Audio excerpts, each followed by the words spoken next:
food beverage company in the world. And I see some faces from the ice cream factory. Today, Sira will speak more about Nestle sustainability.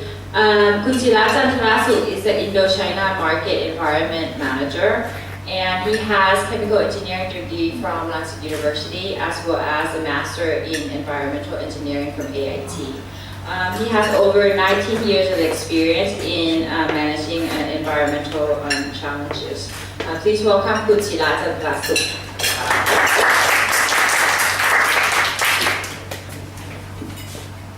Good afternoon, everyone. Okay.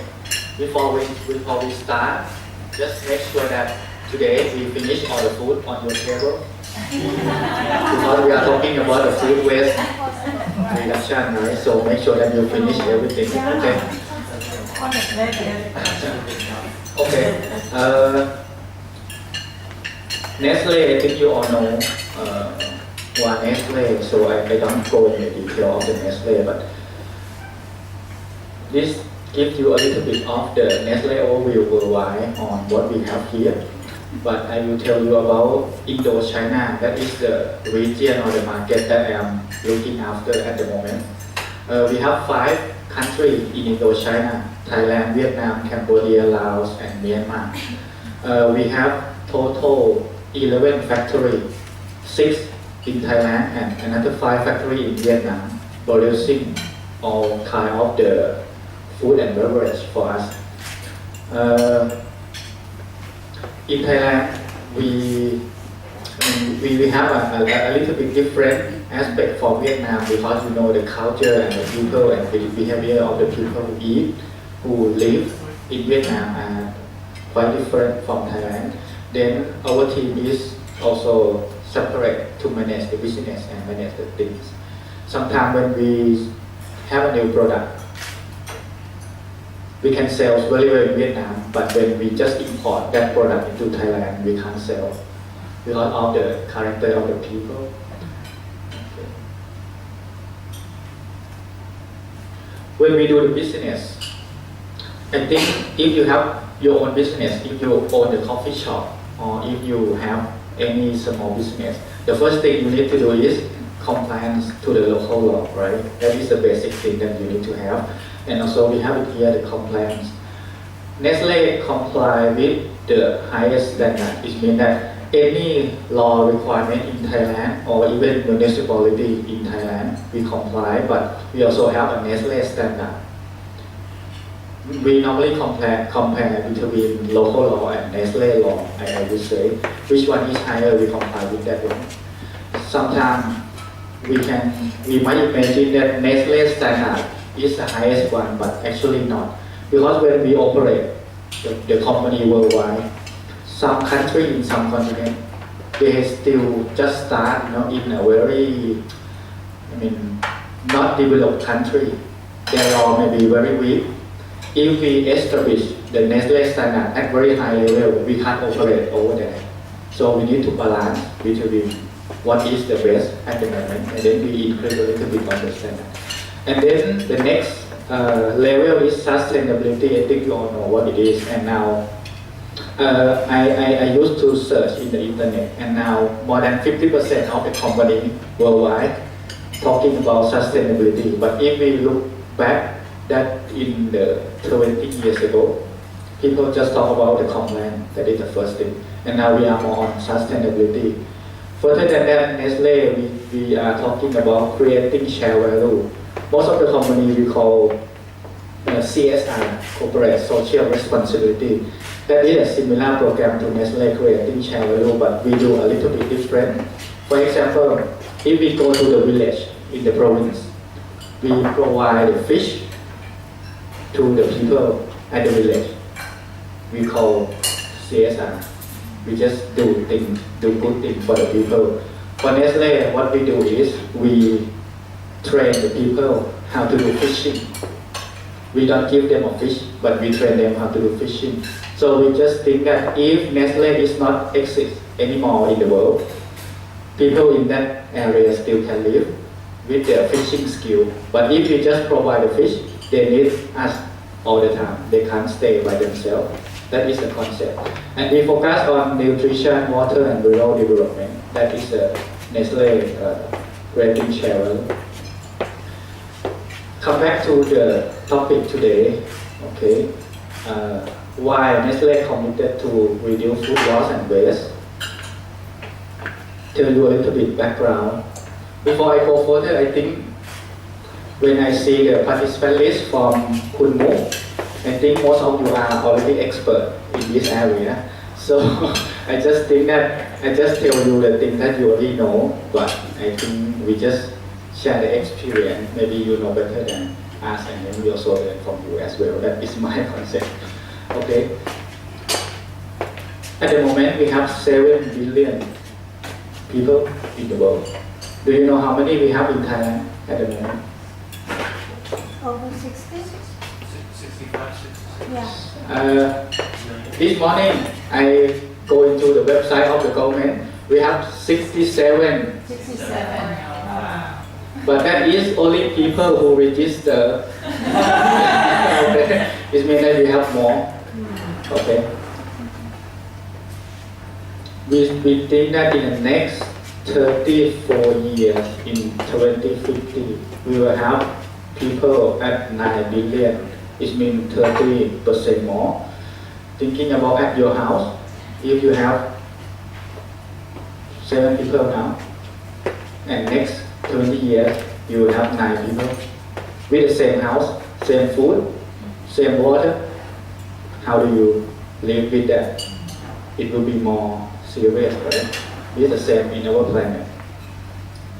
Further than that, the food and water consumption will be double, not only 30% higher. Anyone have any idea on why it is double? If yes, yes. Anyone any other idea? Do you think that 20 years ago, all the food that we have on our table is like this? No.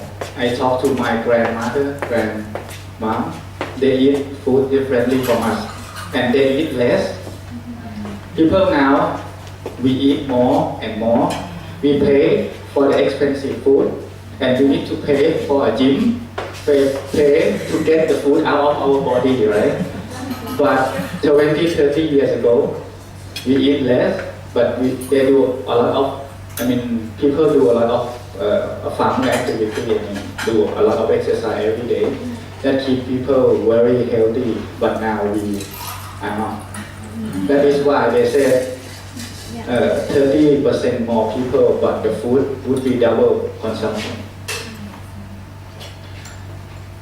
And this not a very good word, but it is a real. 33% of the food at the moment is waste. This is why at the beginning I told you that please finish the food. If not, our food here will be in that part. 33% is the waste. Okay. This is the statistics from UK that 4.4 million apples per day is a waste. That is a big amount of the volume that can feed, I think, for the whole country. 1.2 million of the sausages per day. 1.3 million yogurt per day. These are all the waste that UK did the research. How about Thailand? Anyone know? We have no record at the moment. I talked to Pollution Control Department. There is one organization who is looking after food waste in Thailand, and they just try to record all the food waste and loss in Thailand. But it's quite difficult because when we sell the food to the people take it back home. How do we know that they eat it or they waste it? Right? We don't know. We never know. That is a difficult part. How do we measure it? Okay, and food waste is not just a waste, but how do we produce the food? One glass of water that we produce, how much energy we need to do, we need to consume, how much water we need to do it, and how much greenhouse gas released from producing 1 cup of the water. That's a lot. So don't put too much water on my glass, I cannot finish. Okay. So we divided the step of the food waste and loss into 5 steps. The first one is at the beginning, agriculture part. I mean, any food we start from agriculture for sure. That is the starting point, and we lost a lot from this condition. I will not read it, but you can see. The second one is the post-harvest, that we also lost it. After we harvest, then we send to manufacturing, and then we distribute, and then at the retail, and the last one is the consumer. So these 5 steps, every single step has the chance of the food loss and waste. Different country has different portion in this area. Some developed countries, some developing countries. For example, according to this data, developing country, they have more food loss during agriculture, but less in the consumer, because people are not very rich, people are poor, so when they have the food, they try to finish everything. But they said in developed country, they have a very high technology in agriculture and everything here at the beginning, but people just don't care sometimes. When I buy it, I don't care. I have more money, I can buy a new one, I will waste it. That is the statistic at the moment. Okay. Nestle, we have many environment policy guidelines and also the general instruction. This is another one that Nestle commit to reduce food loss and waste. We sign a commitment in this, and then we engage with UNEP, it's the United Nations Environment Program, that we try to be the co-partner to work together. And you know, in 2030, we have the worldwide target that we would like to reduce 50% of the food loss in the world. Not by Nestle, but by United Nations, that they try to engage with all the organizations around the world to complete this one. Okay, with Nestle, these are a simple, not very simple, but these are the single steps that we try to do to reduce the food loss, that we get involved in our operation. I will walk you through this detail later, but just show you the topic first. Eco-design, packaging, responsible sourcing, manufacturing and distribution, consumer awareness, the food dating, employee training, and also long-term partnership, and also the reporting of the Nestle. Okay, and further than that, Nestle company, we offer the tastier and healthier food and beverage choice. And also we transform more than 14 million tons of the raw material into the safe that people can consume in the longer term. I mean, if we have one coffee bean, if we do not think with the coffee bean, you will not be able to use it in the next month, maybe just 1 month. Then you can grind the coffee and make a fresh coffee. But we move it, the coffee bean, into the instant coffee that can keep for 2 years. That is one thing that according to our business, we already do that by transfer the raw material into the safe and nutrition food product. Okay, talking about the first step in our R&D program, when we do any new product development, we always have the environment evaluation, and also we have a team to look at how we can minimize the food loss at the beginning. I mean, for example, if you will have a coffee, we will go to the farm and train the farmer on how they can, when they should do the harvesting, how can they grow the coffee in a sustainability way, and also when we do the harvest, how do they keep the coffee bean in a very good condition before transferring that coffee bean into our factory. So we provide the training to those coffee farmers. And when the coffee comes to the factory, we also have a proper condition to keep the coffee in a very good shape before we producing it. I will talk about it later. Okay, and also the milk loss, that is also another part. In Thailand, we don't really have our own milk farm. We just purchase the milk from the cooperative. But we also provide the training to those cooperatives, and then they can train the people who managing the milk, in their farm on how do they can reduce the food loss, the milk loss. Packaging is a very classic case. If we want to maintain the food, for example, if you have one pack of the coffee in your packaging, your beautiful packaging, you can keep it for 1.5 years or 2 years, and then it will be expired. If you want to extend the life of the coffee in your bag, you can make packaging thicker. It means you need to pay more, or you need to consume more on the plastic or the layer. It means you do not very good for the environment because you invest more in the energy and water and everything. But you can keep the food for more years. So we need to balance on what is the optimum between packaging and the food, life in the packaging. In the past, we always have normally 2 years expire date, but now we try to reduce to 1.5 years because we think that if we manage very well, our product can be in the supermarket. People can buy and eat it within 1 year. So we think 1.5 years should be enough. That is the rule. Then we reduce energy and water consumption during doing the packaging. Okay. At our factory, we have the target that by year 2020, we will achieve zero waste for disposal. At Nestle, the word disposal means landfill, burn without heat recovery, or do anything that we don't get benefit from dispose the waste. And now in Thailand, all 6 factories already achieved it last year. It means all the waste from the factory, we can make use of it.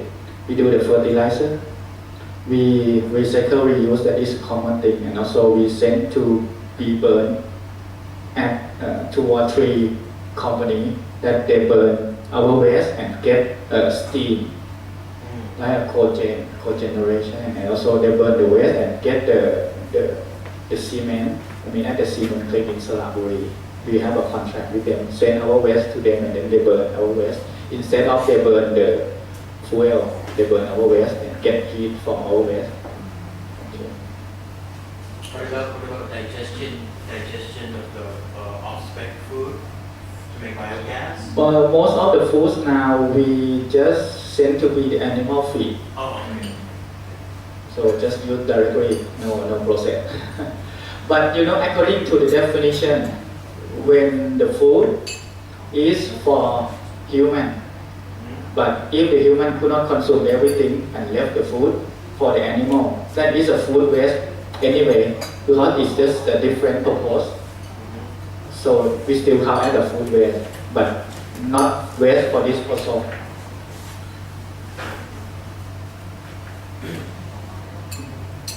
You can see here from year 2004 that we reduced 50% of the waste to disposal. But as I mentioned to you, Thailand already achieved zero waste for disposal for last year. Also, the distribution or the supply chain, we try to manage how can we get as quick as possible. Sorry. He has a question. Yes. The animals that you're feeding, is it like pigs or cattle or Yes. both of those? Yeah. Because we have 6 factories, different factory has different contract with the people around, Mostly it's a local people coming to take our food. So there's no laws against that here in Thailand, that's allowed. I wasn't sure if that was allowed here. Yes. Okay, great. I have, Yes. you are a manufacturer, what is mostly your waste? Sorry, what is? What is mostly your waste? What kind of waste are we talking about from Nestle? Manufacturing. Everything. I mean, industrial waste, office waste. I mean, everything generated from the factory, from any activity.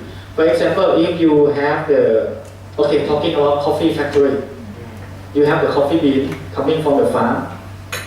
Okay, 100% of the coffee bean from the farm. Maybe we select only 90%, another 10% is not in the good quality. That is the first waste that we have. And then that coffee bean, we don't use it. How do we dispose it? That is the rule. Then for the coffee bean, we send to be burned to get the heat recovery from the coffee because the coffee has a high energy inside. Okay, yes. That'd be great. When you send the beans and all general waste to be burned and separately. So the heat going to be used by that factory, not yours. No, by that factory. Correct. You basically selling the waste to the factory. It's combination of we pay them or they pay us. It depends on the heating value inside of the waste. Some of the waste has very high heating value. Then they are happy to pay us instead of they buy a new fuel. But Yes. I want to continue on that because you are a manufacturer Yes. and you sell it to retail mostly. Yeah. Yeah. So there's waste at the manufacturing part, which is I don't know how many percent. Then you have packed it and it's ready to be shipped to the supermarket. Yes. Is it then still your responsibility if, for instance, in the supermarket it becomes overdate? Okay. Are you taking it back? Okay. Or is it now the responsibility Okay. of the supermarket? If we only sell to maybe Tesco, Yeah. but I'm not a businessman. This is what I just learned from our team. If we sell to Tesco and Tesco manage everything, sells 100% and finish, all the packaging left at Tesco is not our belonging anymore. Tesco will manage. But if there is a product return, this is not good, then Tesco return to us, we will manage it. Okay, but that's defect or something. Correct. Or even the expire date or whatever. Or you buy back expired? No, not about it, it's in the contract. Okay. Normally they can return if they are not happy. So they ship it back. So Tesco, so Tesco has the food and then they ship it back to you and then you in turn ship it again to make fuel? Doesn't this like double shipping outweigh any benefit? Before we ship, there are many processes internally on how do we check, how do we confirm that is not really a good one. But we have the distribution center. Everything needs to come back to our center first, then we can check and identify on what is going on with that defect product, and then we can decide where it should go. Because not everything is sending to cement clean. We have now I think we have 10 plus vendors who can receive our waste at the moment. We're getting a bit offline maybe of your story, but okay, again on the Tesco. Yeah. So I get to Tesco. Yes.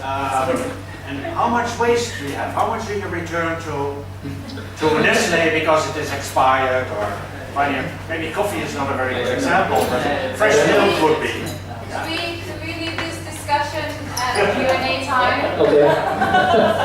We'll revisit this thought. Thank you. Okay. Okay, and also Nestle currently provide food to the food bank in over 20 countries. Just go a little bit quick. And also we have a right portion instruction on when they want to do a cooking for children, for adults. So what they should do to avoid the loss of the waste, the loss of the food after they finish.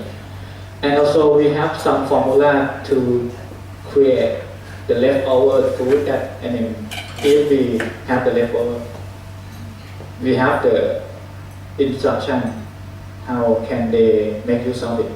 I think in December last year, UNEP, United Nations Environment Program, came to Paragon to show how can they use the leftover. In East Yes. In that time, a lot of things that we can make, but we don't think about it. Also, this at our headquarters in Switzerland, they can reduce the food waste by 1/3 in 6 months. Encourage employees to take only the proper portion. Also, in the factory in Thailand, I think when we want to buy a rice in the dish, normally we just, okay, how much? 10 baht, we take it. In Nestle, we have 3 baht, 5 baht, 7 baht. It depends on the people. So if you want to eat more, you buy 7 baht rice. Not a fixed portion, because sometimes people eat less and then they waste it. Then we have a choice for the people. These are organizations that we engage with regarding the food waste reduction. And also, these are a little bit definition or technical term on how do they count on the food waste. This by UN and also Food Agricultural Organization, FAO. Okay. And also we have the Nestle in Society report talking about the food waste and all those environment sustainability things. You can just log into the Nestle website. It is public. You can look at it. I think now we already have the 2016 report just released last month. You can also look at it. Okay. And that is what I would like to share with you. Thank you. Now, do we have a question?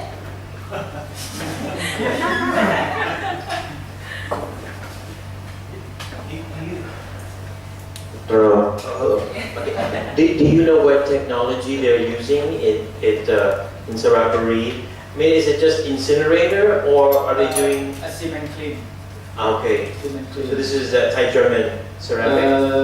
Siam City Cement. Oh, Siam City. Food Nakhon Luang, sorry, in Thai.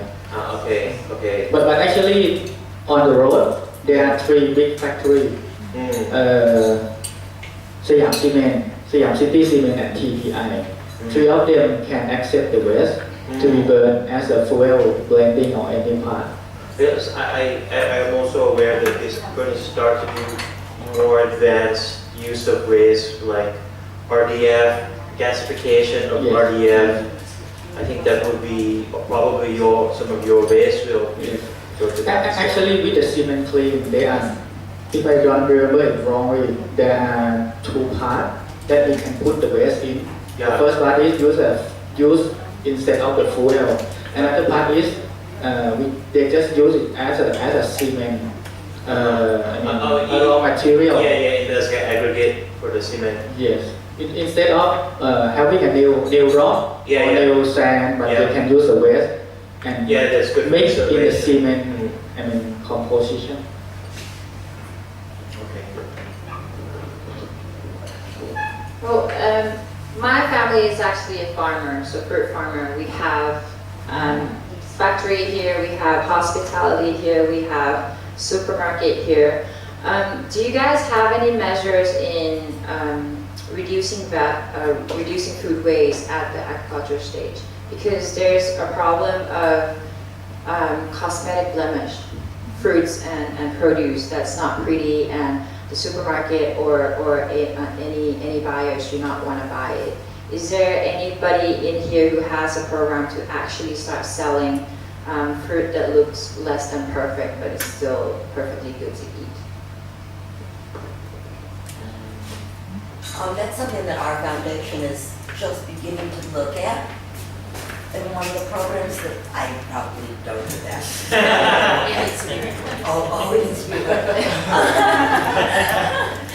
That's something that our foundation is just beginning to look at. We're a brand new foundation. And one of the most productive things that we proved in America and other places in the world is a system called crop weaning, where you go in after harvest. You can go in with a group of volunteers You take the unpicked, the blemish, the vegetables that haven't made it to stand out of the agricultural level, and then that gets donated into people who can actually use the food. So we're just beginning to look at that, but crop cleaning seems to be one of the most productive areas to reduce that. But that works well. I mean, I actually thought it could be done in a supermarket somehow to have a section of less than perfect looking fruits and vegetables, but cost less. Maybe it might promote people to buy them. Yeah, I saw the program they have in France and tried to copy that when I was working in the US in supermarkets. And there's such a mental block around that even though it was a huge opportunity for us, we had over 1,600 grocery stores. If we could have just had people pick the beautiful fruit into this box and the blemished fruit into that box, we would have gotten that stuff really cheap and had incredible margins. How much marked down on the less freely?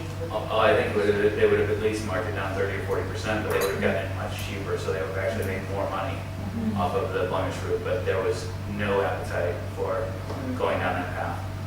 Why not make it into jams or Well, yeah, you can, juices? Yeah, you can absolutely do don't do I that. do at my farm, but I do at my farm. That's a You great, don't see the blemish anymore in the fruits. right. That was part of the program I proposed. Right, there's a program called Ruby to Rubbles in the UK that does that exact thing, and they set up their manufacturing facilities close to agricultural areas, and then they go in and they lean and they buy their leaning off it and produce beautiful chutneys and jams. Okay. Anybody else has questions about Nestle sustainability? Just curious about the balance between the packaging and the food waste is one. The packaging, for example, I'm thinking of espresso, right? Yes. It's become an issue of capsule being also waste. Yes. How do you tackle that between the marketing plus waste plus food waste? Okay. Actually, in Nestle, we have the team called packaging team.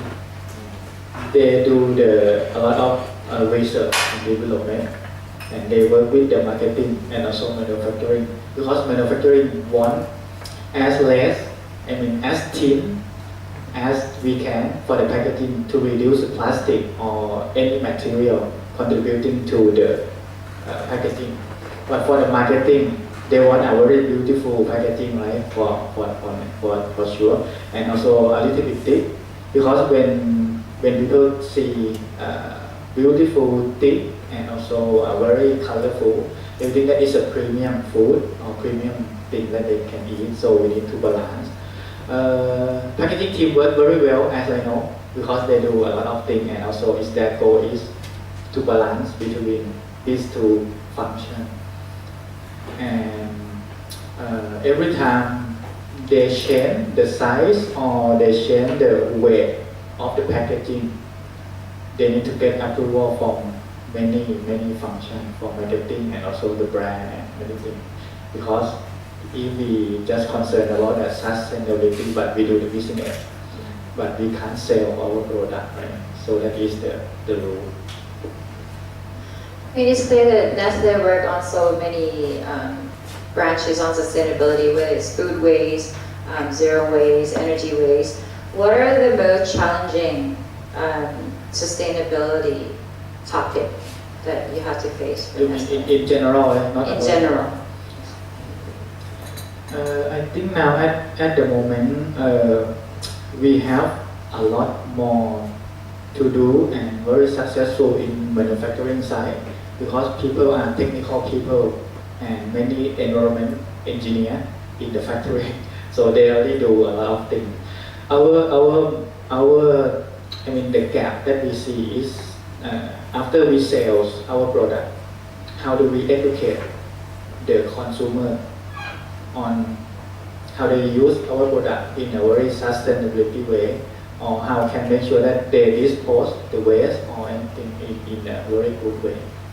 That is what we plan to do in the very near future. But now we try to maintain our internal performance first by having a very good manufacturing result. I can tell you one thing that now our goal in manufacturing, we have goal that we need to reduce energy, water, greenhouse gas and waste from year by year, and now we already have year 2020 that we want to reduce 30%, 40% of those things, and every year we are doing that, and also that linked to bonus all the people. Then we try very hard to get our bonus. Okay, anybody else has questions? On that, I kind of want to go back to the, because it's something I'm challenged with right now, the shipping and transportation of food.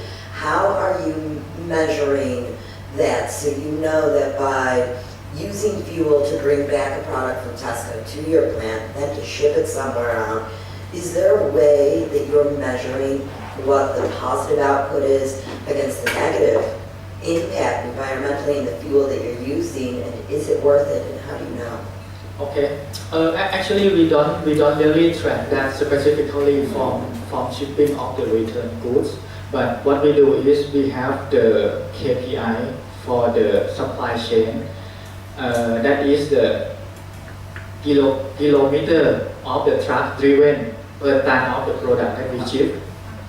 But that for everything, not for only return product, but from the farm, from everything we measure it.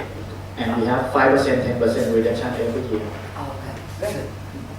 I can just add to that, with my experience working in the grocery industry in the US, we had a lot of stuff returned, but those trucks were already going back to the distribution center. So a marginal, very minor additional fuel use. But it wasn't a truck that was going, you use a little bit extra fuel because of the weight in the truck, but the truck's already going there, so it's not as bad as it sounds, the truck has to go back. But as I told you that I'm not the business person, this is what I recommend for them, but maybe at the moment they may change the way. Okay. You need to also ask this. I really have no idea about that one, but we just measure on kilometer per ton of the product, the absolute number. Any more questions? Perhaps would you like to revisit the discussion? That would be interesting. You want to do that? Well, up to you. We have a few minutes. You could revisit the thought if you want to. Because I was still wondering, okay, you have the manufacturing, they have a certain waste, but then it's packed and ready, it goes to Tesco, for instance. And apparently, if it's out of date, Tesco doesn't really take the responsibility and gives it back to the manufacturer again. And then another thing is when Tesco sells it, it goes to a consumer, right? And the consumer, either if he buys too much, he might have to throw something away. He's not going to be able to give it back to Tesco. I'm sure that they don't do that. So the consumer should buy enough for his use, so he doesn't have to throw things away. One thing that I always notice, it's not only at Tesco, but also at buffet in restaurants.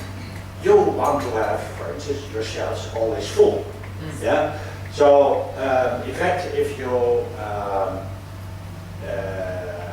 want to really reduce food waste, you should have on your shelf on a certain day the exact amount that you think you're going to sell. So if you're going to sell 100 pieces, 100 apples per day, you should buy not more than 100 apples.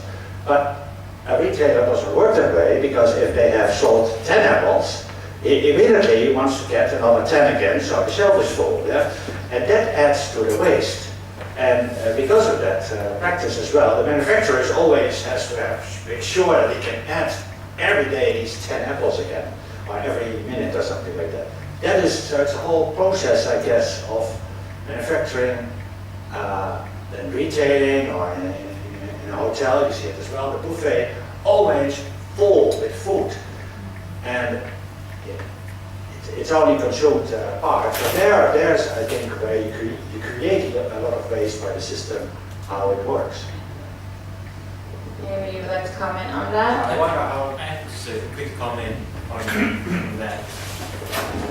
I work for a company called Veolia, so an environmental company. We don't do it in Thailand yet, but in Australia, what's done is that all produce from the supermarket is gathered up and it's taken to one of our facilities, and then it's crushed, and it's basically all mixed together, and it's also it's called co-digestion. You also put some pig manure in with it, and then you digest it. You let it ferment and make biogas, and then that biogas is cleaned and then sent to an engine to make electricity. That's what they do. That's what they do in Australia now, but maybe in Thailand, maybe in the future, that's something that we would do. Who is doing this collecting and crushing? We are also doing that. We're also collecting because we're collecting municipal solid waste. Okay, but Anyways. you are what? Because you're not a retailer or a manufacturer, right? No. We are a technology, environmental technology company with sometimes we see opportunities to invest, yeah, and then we invest in those opportunities to monetize on those types of waste. We are a waste treatment company, but in Thailand we are just doing wastewater treatment and water treatment, not yet the full, I would say, the full Veolia offering, which is much more. Like in Singapore, we're doing municipal solid waste collection, but not yet in Thailand. It's not yet here yet, but eventually. Well, I mean, my comment, coming from a farm, that theoretically what you said is a very good idea, but it's kind of almost impossible to practice because you think about 100 apple per day for the supplier to send it to the supermarket. That 100 apple alone is not going to cover the gas cost for transportation and delivery. The 100 was just a number. Yeah, I'm just saying, yeah. It's probably a million, but yeah, I know. I just use 100. Yeah, but usually the way it's done today is that a whole bulk is sent into a distribution center and then it's distributed out to each different branches so that when actually the retailer order fruits from us, they're ordering a ton or they're ordering half a ton or whatever, and it goes, and then that's a certain amount of time that they sell the fruit. If the supplier is to come in every day and to send fruit and produce every day, then that's a transportation and gas that being waste that might not even could be covered by cost. So sending No, us but to what I actually, nothing specifically against Tesco, but I think in Thailand there should be more responsibility at the retailer level. Yeah? It's not only the waste of the food, but it's also all these plastic bags, for instance. Who is going to start stopping issuing plastic bags in Thailand? Nobody dares to take the first step apart from TOPS. I think they have once a month, non-bag day or something like that. Well, Tesco actually has a program. Yes, we do have a program called No Bag Days, which is Wednesday. If you don't use bag, we give you extra toys, cup card, Tesco cup card. And we also have surplus food donation. We give food that we cannot sell to homeless, And in the UK, we have buy one, get one later, like a bag of apple. If you buy one and you finish them, you can come back and get one for free. So that's why they know less waste. But in Thailand it's different, people like free stuff, people are lazy to come back to the store again to get free stuff. So we But charge, I would think, the first thing that the retailer need to do is charge people for the plastic bag. You want to have 10 plastic bags because that's what you get if you're shopping in 10 plastic bags. Okay, 10 baht extra. Yeah, A so baht the bag. idea is basically In the Netherlands, it's no longer allowed even to give you a bag as a retailer. Even in a clothing shop or something, it's forbidden by law. It's EU law. Huh? It's in the whole EU. It's a law in the EU. Yeah, it's all charged now, and Americans doing this state by state. Every day you see someone else turn over. Now Tesco have 4 stores that have no plastic bag to offer at all, but not in Bangkok. outside Bangkok. Oh, okay. I was about to say, 'cause I go to the grocery store here with my own bag, and I get looked at, like, check out, like I'm some sort of freak. I need to go to the supermarket and you always carry Or I it. tell them at 7-Eleven, oh, no bag, and they're like, how are you gonna get it home? Well, first of all, the program in Tesco is no back day. What is stopping you from doing a no back program? Every day, customer walk in, they can choose to have no bag and get points. We do a research and people, Thai people love convenience. They want to they don't want to carry bag with them. They want to have a plastic bag.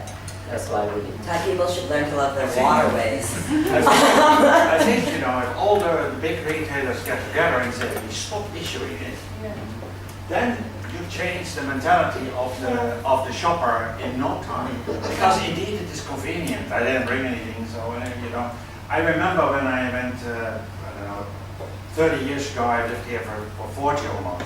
30 years ago to Holland, I would go to the supermarket. I didn't bring my bag because I was so used to getting a bag. I got there, got at the cashier, all this stuff, and it was just laying there, and how am I going to get it home?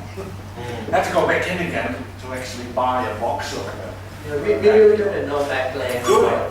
Not only once a month. This does not. That doesn't work. 200. Is it? I think 200 million bags, plastic bags a day in Thailand. 200 million? Yeah, something like Well, that. perhaps A day. you don't have to not A day. offer a plastic bag. Perhaps you could give every customer a choice. If you want plastic bag or you don't want, then you get points on every day you walk in, right? Or the program like what Switzerland is doing is basically, you can't really buy a plastic bag. If you didn't bring a bag, you can buy a paper bag. And you put your grocery in and go home. Okay, so that's all the time we have for today. Thank you everyone for coming, and we would like to thank you, Kun Sira, for sharing his story and their implementation.